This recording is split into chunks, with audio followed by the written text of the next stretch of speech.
airport. I'm an operations manager there. Hi, my name is Sharon. I'm also 27 years old from Switzerland, and back at home I work in the office in human resources. Okay. This is our first time visiting Kenya. We've spent the past 1.5 weeks visiting all the 7 children's homes of Chioe, and we have really, really enjoyed our time here. Everybody has been so welcoming. Everybody has been so warm and nice and open. We've had many good talks. We've seen a lot, so it has been a really great trip for us. Yeah, so if you're ever wondering of coming, please do.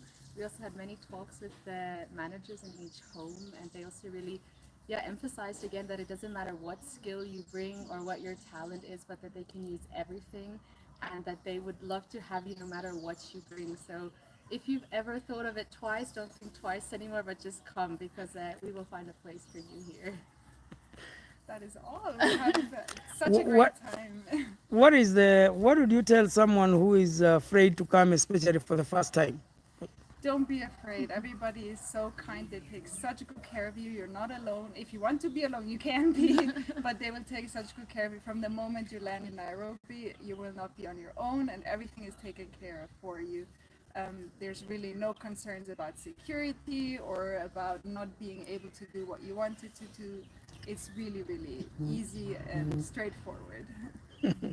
There are many people who are afraid of the food. They say, "Oh, what am I going to eat when I come there?"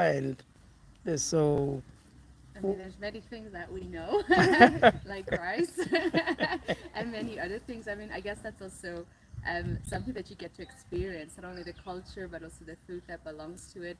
And if there's a problem, then you can always just communicate it. But I mean, we've eaten most of everything that we've Yes. had, and It's not that no. different, I would say. Well, it is different, but it's good. It's good food. You have rice, lentils, beans. Those are all foods that you know. So you really, there's not much to be scared of. It might be different from what you're used to, but it's not bad food. It's good food. mm, one of the friends of mine told me the other day that I don't speak English, I don't speak Swahili. Am I going to be able to communicate with anybody? I'm pretty sure you can. I mean, even all the kids didn't understand us or speak English that well, but in the end, we could still communicate with them. We could still play with them, and I guess we'll have Google Translate or something if it comes to something that's very important. But I mean, just playing with the kids, being with them, giving them attention and everything doesn't really require the same language all the time. Hmm. So you'll be fine in some way. We will be able to communicate. And the more time that you spend here, the more you learn. Yeah, that's true.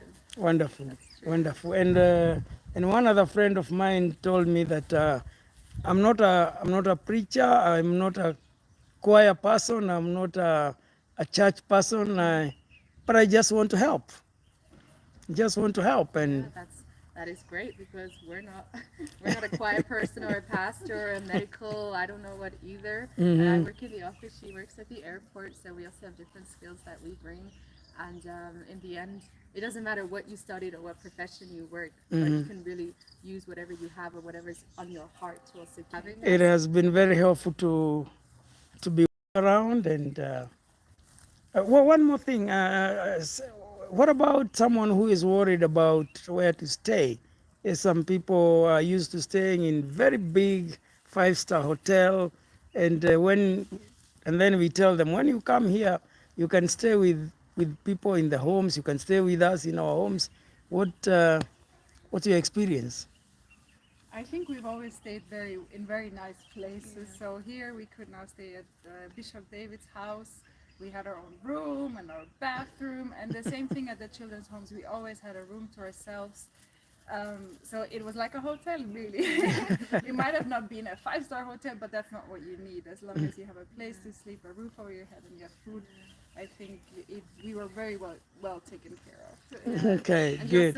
you experience more of the kids at the you experience more of the kids in the children's home if you're also there, because if you go sleep somewhere else, then you just miss a lot of key parts that are taking place at the children's home. So there Wonderful. is a bed for you everywhere.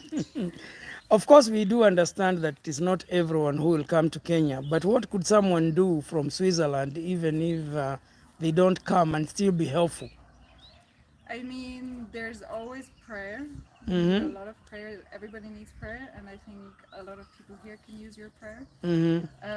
Secondly, you can always send money if you have enough money. There's so many projects to be done, so many children in need, so that's another point. Yeah, you can also specifically be a sponsor of a child. Mhm.